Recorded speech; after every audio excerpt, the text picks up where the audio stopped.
श्री सत्यनारायण व्रत कथा पूजा विधि।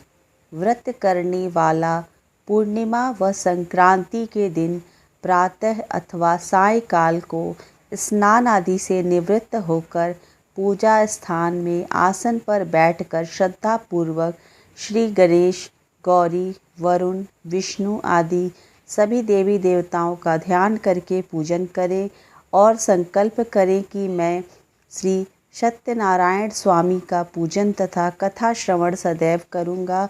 पुष्प हाथ में लेकर नारायण का ध्यान करें। यज्ञोपवीत पुष्प, धूप, नैवेद्य आदि से युक्त होकर स्तुति करें।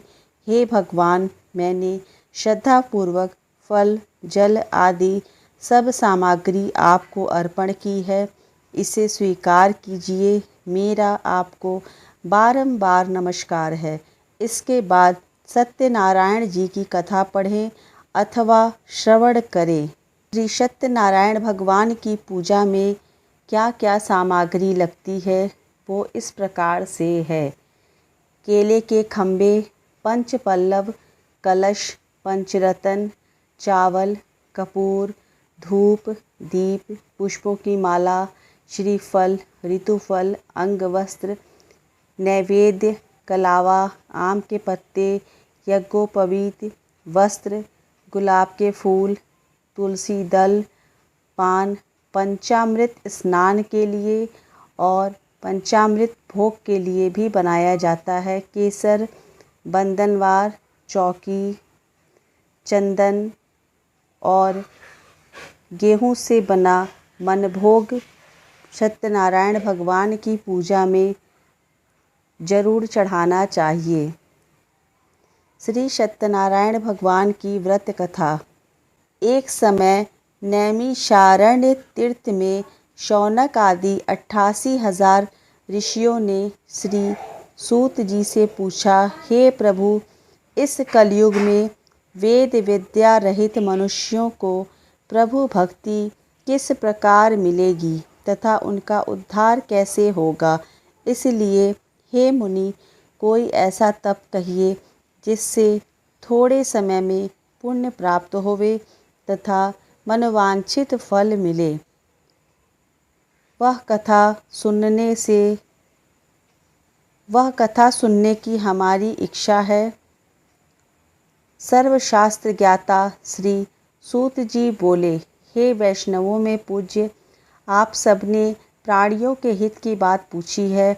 अब मैं उस श्रेष्ठ व्रत को आप लोगों से कहूँगा जिस व्रत को नारद जी ने लक्ष्मी नारायण से पूछा था और लक्ष्मीपति ने मुनि श्रेष्ठ नारद जी से कहा था, सो ध्यान से सुनो।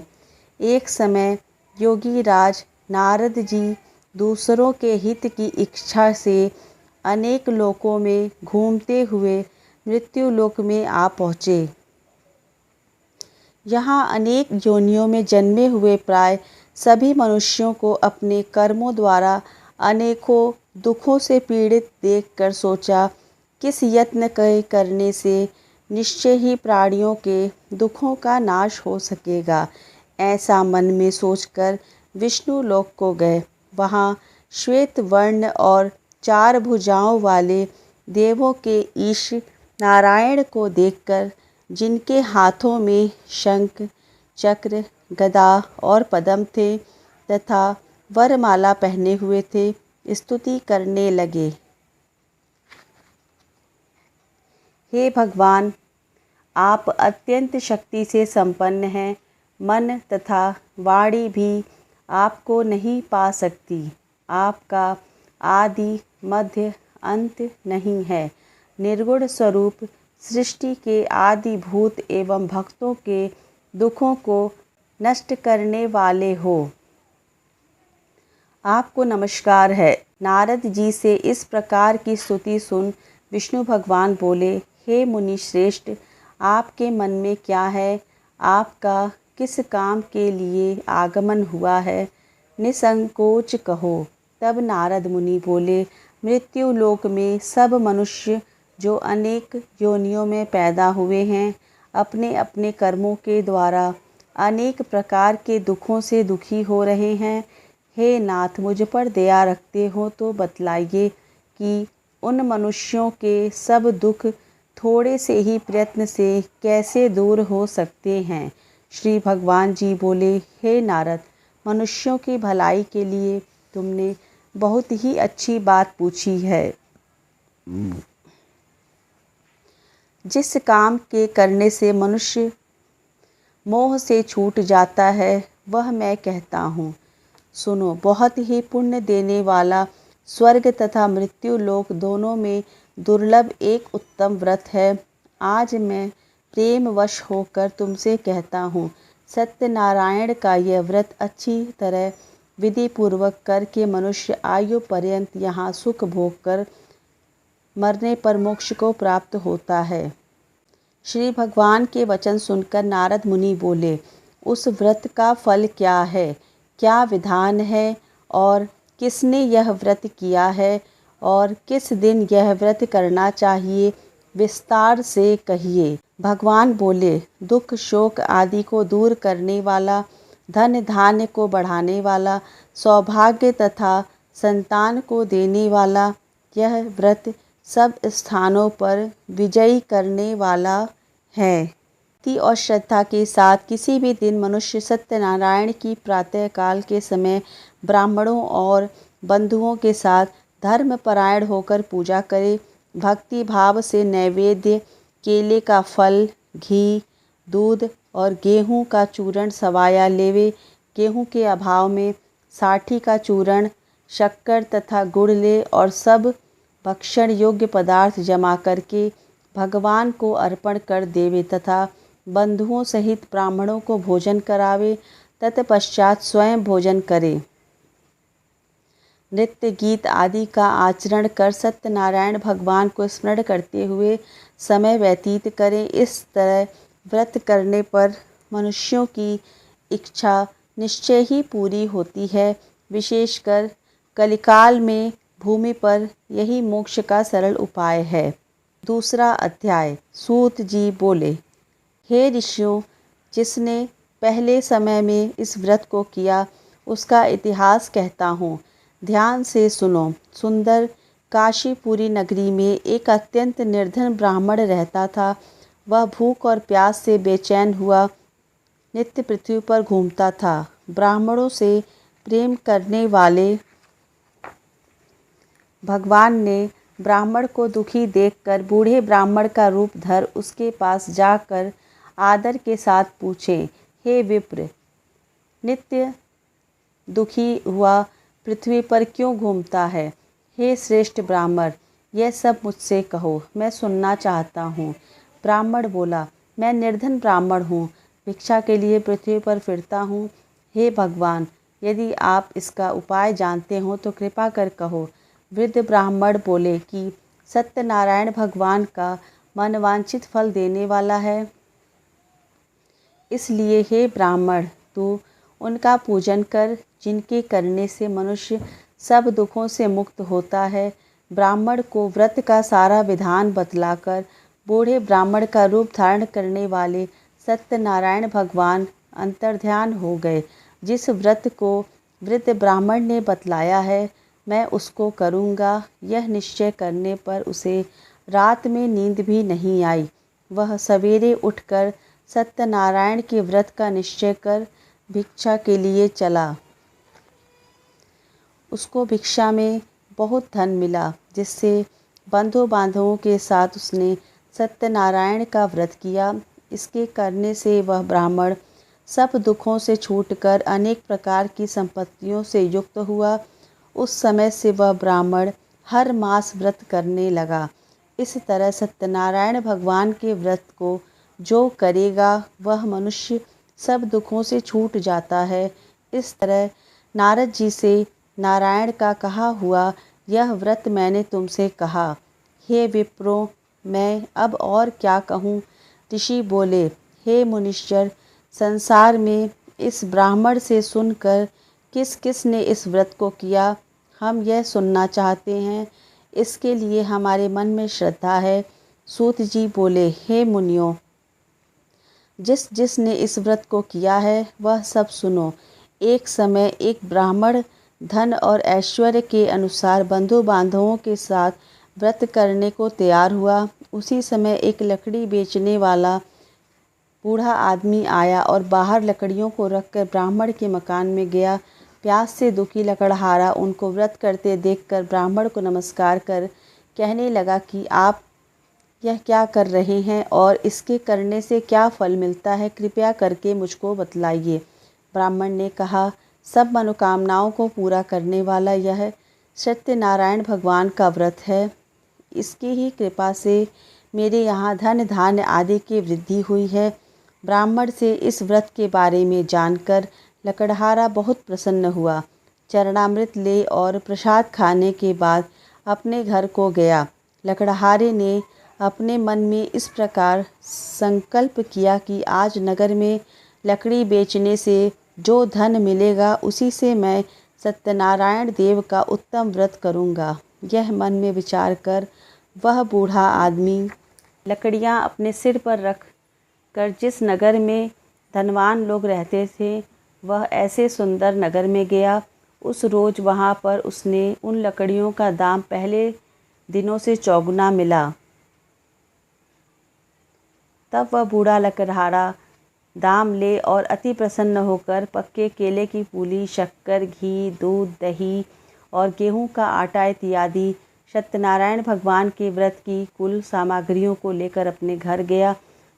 फिर उसने अपने भाइयों को बुलाकर विधि के साथ भगवान जी का पूजन और व्रत किया। उस व्रत के प्रभाव से वह बूढ़ा लकड़हारा धन, पुत्र आदि से युक्त हुआ और संसार के समस्त सुख भोग कर बैकुंठ को चला गया। तीसरा अध्याय। सूत जी बोले, हे श्रेष्ठ मुनियों, अब आगे की कथा कहता हूँ, सुनो। पहले समय में उल्का मुख नामक एक बुद्धिमान राजा था। वह सत्यवक्ता और जितेंद्रिय था।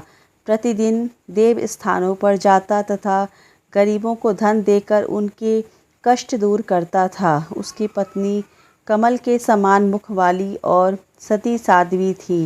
भद्रशिला नदी के तट पर उन दोनों ने श्री सत्यनारायण का व्रत किया। उस समय में वहाँ एक साधु वैश्य आया। उसके पास व्यापार के लिए बहुत सा धन था। वह नाव को किनारे पर ठहराकर राजा के पास आ गया और राजा को व्रत करते हुए देख विनय के साथ पूछने लगा कि हे राजन, भक्ति युक्त चित्त से यह आप क्या कर रहे हैं? मेरी सुनने की इच्छा है, सो आप यह मुझे बताइए। राजा बोला, हे साधु, अपने बांधवों के साथ पुत्र आदि की प्राप्ति के लिए यह महाशक्तिवान सत्यनारायण भगवान का व्रत व पूजन किया जा रहा है। राजा के वचन सुनकर साधु आदर से बोले, हे राजन, मुझसे इसका सब विधान कहो। मैं भी आपके कथनानुसार इस व्रत को करूँगा। मेरे भी कोई संतान नहीं है और इससे निश्चय ही होगी। राजा से सब विधान सुनकर व्यापार से निवृत्त हो वह आनंद के साथ घर गया। साधु ने अपनी स्त्री से संतान देने वाले इस व्रत का समाचार सुनाया और कहा कि जब मेरे संतान होगी तब मैं इस व्रत को करूँगा। साधु ने ऐसे वचन अपनी स्त्री लीलावती से कहे। एक दिन उसकी स्त्री लीलावती पति के साथ आनंदित हो सांसारिक धर्म में प्रवृत्त होकर सत्यनारायण भगवान की कृपा से गर्भवती हो गई तथा 10वें महीने में उसके एक सुंदर कन्या का जन्म हुआ। दिनों दिन वह इस तरह से बढ़ने लगी जैसे शुक्ल पक्ष का चंद्रमा बढ़ता हो। कन्या का नाम कलावती रखा गया। तब लीलावती ने मीठे शब्दों में अपने पति से कहा कि जो आपने संकल्प किया था कि भगवान का व्रत करूँगा, अब आप उसे करिए। साधु बोला, हे प्रिय, इसके विवाह पर करूँगा। इस प्रकार अपनी पत्नी को आश्वासन दे वह नगर को गया। कलावती पितृगृह में वृद्धि को प्राप्त हो गई।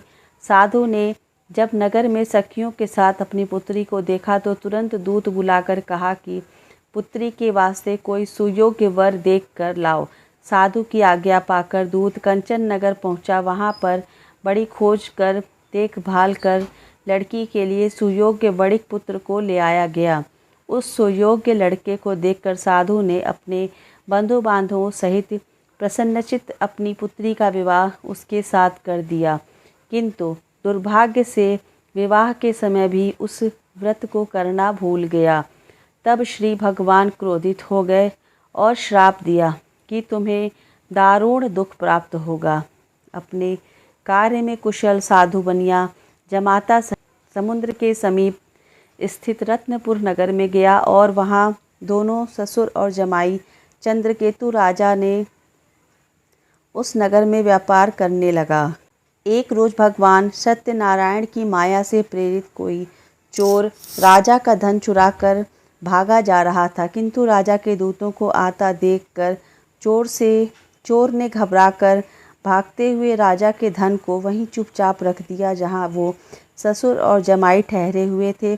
जब दूतों ने उस साधु वैश्य के पास राजा के धन को रखा देखा तो वह दोनों को बांध कर ले गए और प्रसन्नता से दौड़ते हुए राजा के समीप जाकर बोले, यह दो चोर हमने पकड़ कर लाए हैं, कृपया आज्ञा दें। तब राजा की आज्ञा से उनको कठोर कारावास में डाल दिया गया और उनका सब धन छीन लिया गया।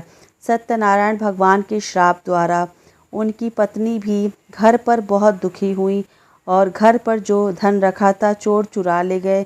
शारीरिक व मानसिक पीड़ा तथा भूख प्यास से अति दुखित अन्न की चिंता में कलावती एक ब्राह्मण के घर गई।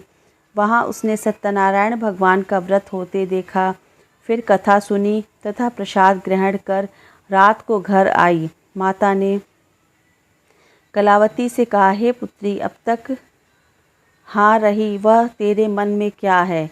कलावती बोली, हे माता, एक ब्राह्मण के घर श्री सत्यनारायण भगवान का व्रत देखा है।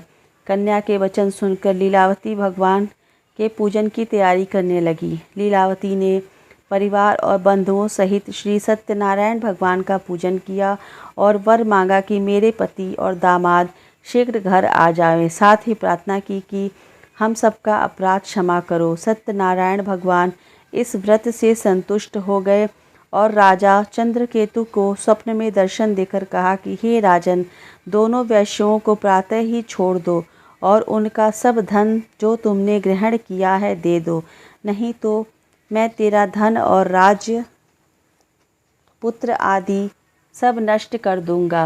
राजा से ऐसे वचन कहकर भगवान अंतर ध्यान हो गए। प्रातःकाल राजा चंद्रकेतु ने सभा में अपना स्वप्न सुनाया, फिर दोनों वणिक पुत्रों को कैद से मुक्त कर सभा में बुलाया। दोनों ने आते ही राजा को नमस्कार किया। राजा मीठे वचनों से बोले, हे महानुभाव, भाग्यवश ऐसा कठिन दुख प्राप्त हुआ है, अब तुम्हें कोई भय नहीं है। ऐसा कहकर राजा ने उनको नए नए वस्त्राभूषण पहनाए तथा जितना धन लिया था उससे दुगना धन देकर आदर सहित विदा किया। दोनों वैश्य अपने घर को चल दिए। चौथा अध्याय। सूत जी बोले, वैश्य ने मंगलाचार करके यात्रा आरंभ की और अपने नगर को चला। उनके थोड़ी दूर निकलने पर दंडी वेशधारी श्री सत्यनारायण ने उनसे पूछा, हे साधु, तेरी नाव में क्या है? अभिमानी वणिक हंसता हुआ बोला, हे दंडी, आप क्यों पूछते हो? क्या धन लेने की इच्छा है? मेरी नाव में तो बेल और पत्ते ही हैं। वैश्य का कठोर वचन सुनकर भगवान ने कहा, तुम्हारा वचन सत्य हो। दंडी ऐसा कहकर वहाँ से दूर चले गए और कुछ दूर जाकर समुद्र किनारे बैठ गए। दंडी के जाने पर वैश्य ने नित्य क्रिया करने के बाद नाव को ऊंची उठी देखकर अचंभा किया। नाव में बेलपत्र आदि देखकर मूर्छित हो जमीन पर गिर पड़े। फिर मूर्छा खुलने पर अत्यंत शोक प्रकट करने लगा। तब उसका दामाद बोला कि आप शोक न करें, वह दंडी का श्राप है, अतः उनकी शरण में चलना चाहिए, तभी हमारी मनोकामना पूरी होगी। दामाद के वचन सुनकर साधु वणिक दंडी के पास पहुंचा और अत्यंत भक्ति भाव से नमस्कार करके बोला, हे भगवान, आपकी माया से मोहित ब्रह्मा आदि भी आपके रूप को नहीं जानते। तब मैं अज्ञानी कैसे जान सकता हूँ? आप प्रसन्न होइए, मैं सामर्थ्य के अनुसार आपकी पूजा करूँगा। मेरी रक्षा करो और पहले के समान मेरी नौका में धन भर दो।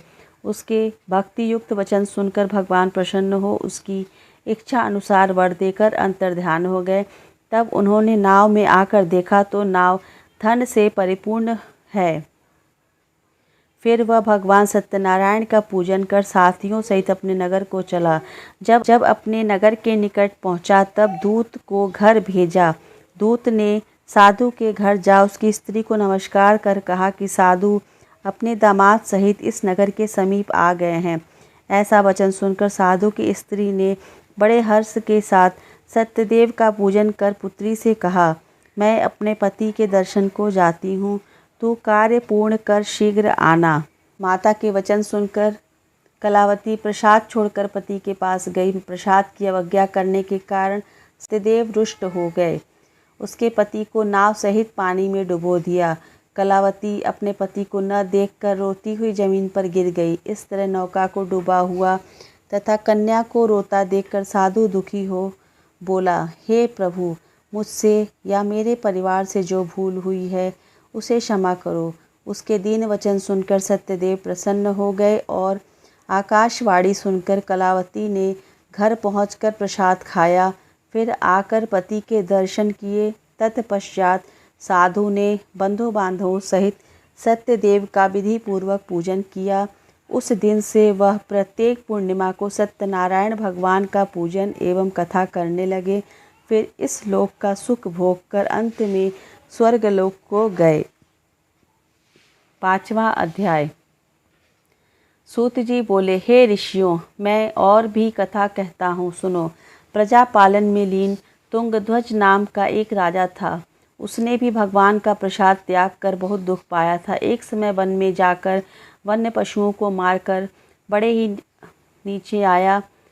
वहाँ उसने ग्वालों को भक्ति भाव से बांधवों सहित सत्यनारायण जी का पूजा करते देखा। राजा देखकर भी अभिमानवश वहाँ नहीं गया और न नमस्कार ही किया। जब ग्वालों ने भगवान का प्रसाद उसके सामने रखा तो वह प्रसाद को त्याग कर अपनी सुंदर नगरी को चला। वहीं उसने अपना सब कुछ नष्ट पाया तो वह जान गया कि यह सब भगवान ने किया है। तब वह विश्वास कर ग्वालों के समीप गया और विधि पूर्वक पूजन कर प्रसाद खाया तो सत्यदेव की कृपा से पहले जैसा हो गया। फिर दीर्घकाल तक सुख भोग कर मरने पर स्वर्गलोक को गया। जो मनुष्य इस परम दुर्लभ व्रत को करता है, भगवान की कृपा से उसे धन धान्य की प्राप्ति होती है तथा सब मनोरथ पूर्ण होकर अंत में वैकुंठ धाम को जाता है। जिन्होंने पहले इस व्रत को किया, अब उनके दूसरे जन्म की कथा कहता हूँ। वृद्ध शतानंद ब्राह्मण ने सुदामा का जन्म लेकर मोक्ष को पाया। उल्का मुख नाम का राजा दशरथ होकर वैकुंठ को प्राप्त हुए। साधु नाम के वैश्य ने मोर ध्वज बन के अपने पुत्र को आरे से चीरकर मोर को मोक्ष को प्राप्त किया।